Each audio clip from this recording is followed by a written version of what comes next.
दोस्तों नमस्कार, स्वागत है आपका हमारे लोकल गार्डन यूट्यूब चैनल पर। तो दोस्तों आज की वीडियो में हम बात करेंगे नींबू, संतरा, मौसम्मी या फिर आपके गार्डन में चकोतरा का पौधा लगा हुआ है और उस पौधे पर फूल कम आते हैं या फिर फूल तो काफ़ी आते हैं लेकिन फल नहीं बन पाते हैं। तो आप किस प्रकार से अपने पौधे की देखभाल कर सकते हैं और कौन सी चीज़ें हैं जो अभी फूल आने के समय आपको डालनी है, जिससे कि आपके पौधे पर जो भी फूल आएंगे वो फल के अंदर अच्छे से कन्वर्ट हो जाएंगे। तो दोस्तों वीडियो में अंत तक ज़रूर बने रहें और अगर आप हमारे चैनल पर नए हैं तो चैनल को सब्सक्राइब करें और बेल आइकन को प्रेस करें ताकि आने वाली वीडियो की नोटिफिकेशन आप तक सबसे पहले पहुंच सके। तो दोस्तों आप जो सामने पौधा देख रहे हैं ये हमारा देसी नींबू का पौधा है और आप देख रहे हैं कि इस पौधे पर काफ़ी सारे फ्लावर आए हुए हैं।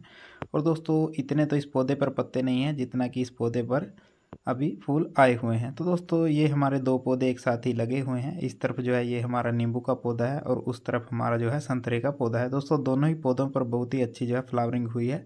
तो दोस्तों इस प्रकार से जो है अगर हम सही पौधे की देखभाल करेंगे तो आपको भी ऐसे ही रिजल्ट देखने को मिलेंगे। दोस्तों जैसे ही हम पौधे लगाते हैं हम उनकी साल भर देखभाल करते हैं, चाहे वो किसी भी प्रकार के पौधे हैं। तो दोस्तों साल भर देखभाल करने के बाद जब हमारे पौधे पर हमें फूल या फिर फल नहीं मिल पाते हैं तो दोस्तों बहुत ही निराशा होती है।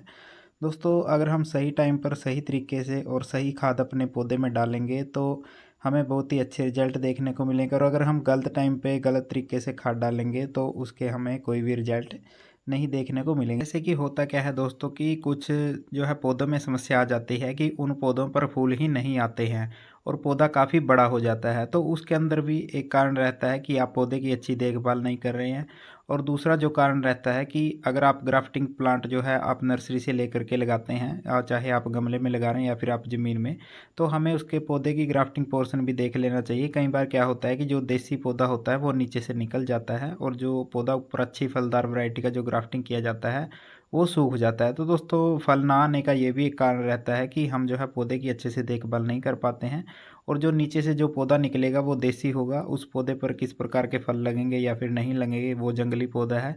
और ज़्यादातर पौधों में दोस्तों फल ना आने की समस्या यही रहती है कि जो जंगली पौधा है वो उग जाता है और जो एक अच्छा ग्राफ्टेड प्लांट होता है वो ऊपर से जो ब्रांच ग्राफ्टिंग की जाती है वो सूख जाती है।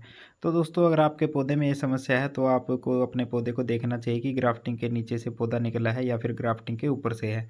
अगर आपका पौधे की जो ग्राफ्टिंग है वो अच्छे से है, यानी कि जो ज्वाइंट है उसी के अंदर से जो है पौधे की ब्रांचें ऊपर की तरफ चल रही हैं और फिर भी आपके पौधे पर फूल नहीं आ रहे हैं, तो दोस्तों नींबू के पौधे के लिए जब पौधा सुस्त अवस्था में होता है, यानी कि जनवरी दिसंबर के महीने में जब पौधा सुस्त अवस्था में होता है, उसके ऊपर कोई भी पत्ता या फिर फूल नहीं होता है, तब हमें पौधे में अच्छे से खाद पानी दे देना चाहिए। दोस्तों अगर हम सही टाइम पर सही खाद पानी दे देंगे तो पौधा जब ग्रोथ को उठाएगा और जब पौधे पर फ्लावरिंग आएंगे तो फूल की मात्रा भी ज़्यादा आएगी और फल भी अच्छी क्वालिटी के होंगे और हमारे पौधे पर अच्छे से जो है पत्तियां भी आएंगी। तो दोस्तों सही टाइम रहता है पौधे का जब पौधा सुस्त अवस्था में होता है, यानी कि जब भी पौधा ग्रोथ लेना शुरू करे उससे पहले ही हमें उसके अंदर खाद पानी डाल देना है, यानी कि जनवरी फरवरी के महीने में हमें अपने पौधे में जो है खाद पानी दे देना चाहिए। तो अब बात कर लेते हैं कि हमें खाद पानी किस प्रकार से देना चाहिए। तो दोस्तों आप जो है बिल्कुल आसानी से और घरेलू जो चीज़ें हमारे घर में मिल जाती हैं वही हम आपको बताएंगे। तो दोस्तों आपको जो है ले लेनी है गोबर की खाद या फिर आपके पास वर्मी कंपोस्ट है और अगर आप किसान हैं तो आपके पास डीएपी खाद भी ज़रूर होगा। अगर आपके पास डीएपी खाद नहीं है तो आप सीविड फर्टिलाइज़र का इस्तेमाल भी कर सकते हैं और उसके साथ में आप जो है जिप्सम का इस्तेमाल भी कर सकते हैं। जिप्सम भी पौधे के लिए बिल्कुल अच्छी रहती है, वो मिट्टी को भी हल्का रखेगी और पौधे के अंदर जो है पोषक तत्वों की कमी को भी पूरा करेगी। और आप जो है बाज़ार से चौक मिट्टी भी ले लें, चौक मिट्टी का इस्तेमाल भी नींबू के पौधे में बिल्कुल अच्छा रहता है, वो कैल्शियम की कमी को पूरा करेगा। जनवरी फरवरी के महीने में आप अपने पौधे में गोबर की खाद में जो है इन तीनों चारों चीज़ों में से कुछ भी मिला करके डाल सकते हैं। अगर आपका पौधा ज़्यादा बड़ा है तो आप गोबर की खाद की मात्रा 3 किलो या फिर 4 किलो के आसपास आप ले सकते हैं और अगर आपके पौधे गमले के अंदर लगे हैं तो आप उसके अंदर 1-2 मुट्ठी का इस्तेमाल ही आप गोबर की खाद का करें और जो आप उसके साथ में मिलाएंगे सीविड फर्टिलाइज़र या फिर आप डीएपी खाद डाल रहे हैं तो आधा आधा चम्मच ही आप उसके अंदर मिलाएं, क्योंकि गमले के अंदर मिट्टी कम रहती है। अगर आप उसके अंदर भी ज़्यादा खाद डाल देंगे तो भी आपका जो पौधा है वो मर सकता है। तो दोस्तों ये 3-4 चीज़ें हैं जो पौधों के लिए बिल्कुल अच्छी रहती है नींबू के पौधे के लिए, और हमने कुछ दिन पहले इनके अंदर यही चीज़ें डाली थी। इस तरह से जो है अच्छे चारों तरफ से गड्ढा बना लिया था। पौधे के बिल्कुल पास में हमें इस गड्ढे को नहीं बनाना है, इस प्रकार से दूरी से आपको जो है खड्डा बनाना है और उसके अंदर आपको गोबर की खाद और उसके अंदर जो है आप डीएपी खाद भी डाल सकते हैं, सीविड फर्टिलाइज़र।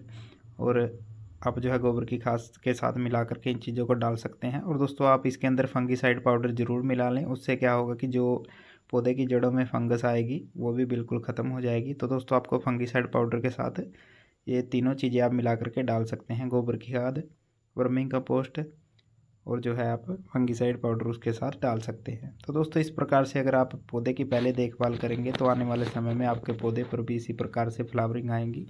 और अगर आपके पौधे में अभी फ्लावरिंग आ गई है और आप चाहते हैं कि जो हमारे पौधे पर फूल आए हैं वो फल में कन्वर्ट हो जाए, तो दोस्तों उसके लिए आपको जो है पौधे की अच्छे से चारों तरफ से निराई गुड़ाई कर लेनी है और आपको उसके अंदर डाल देनी है दोस्तों चीनी। दोस्तों चीनी का इस्तेमाल हम कई सालों से अपने पौधे में कर रहे हैं और इसके हमें जो है बहुत ही अच्छे रिजल्ट देखने को मिले हैं।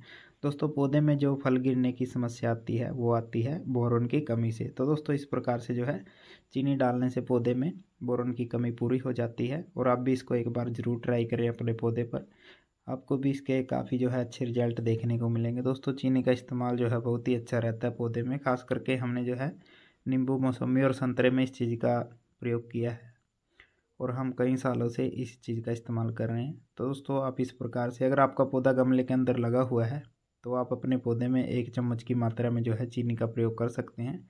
उसके लिए आपको पहले अपने पौधे की अच्छे से मिट्टी को ड्राई कर लेना है और बाद में उसकी हल्की फुल्की निराई गुड़ाई कर लेनी है और उसके बाद जो है उसके अंदर आपको चीनी डाल देनी है और फिर ऊपर से आपको उसके अंदर पानी दे देना है। और दोस्तों 2-3 दिन के लिए उसके अंदर जो है अच्छे से नमी बना करके रखनी है और पानी आपको ज़्यादा मात्रा में पौधे के अंदर देना है ताकि जो अंदर हमने चीनी डाली है वो अच्छे से घुल मिल जाए। तो दोस्तों इस प्रकार से आप अपने पौधे की देखभाल कर सकते हैं। और अगर आप अपने गार्डन में गमले में नींबू का पौधा लगाना चाहते हैं तो आप हमारे चैनल पर वो वीडियो भी देख सकते हैं। तो दोस्तों उम्मीद करते हैं आज की छोटी सी जानकारी आपको पसंद आई होगी। अगर जानकारी पसंद आई हो तो इसे अपने दोस्तों में ज़रूर शेयर करें और मिलते हैं एक नई वीडियो नई जानकारी के साथ।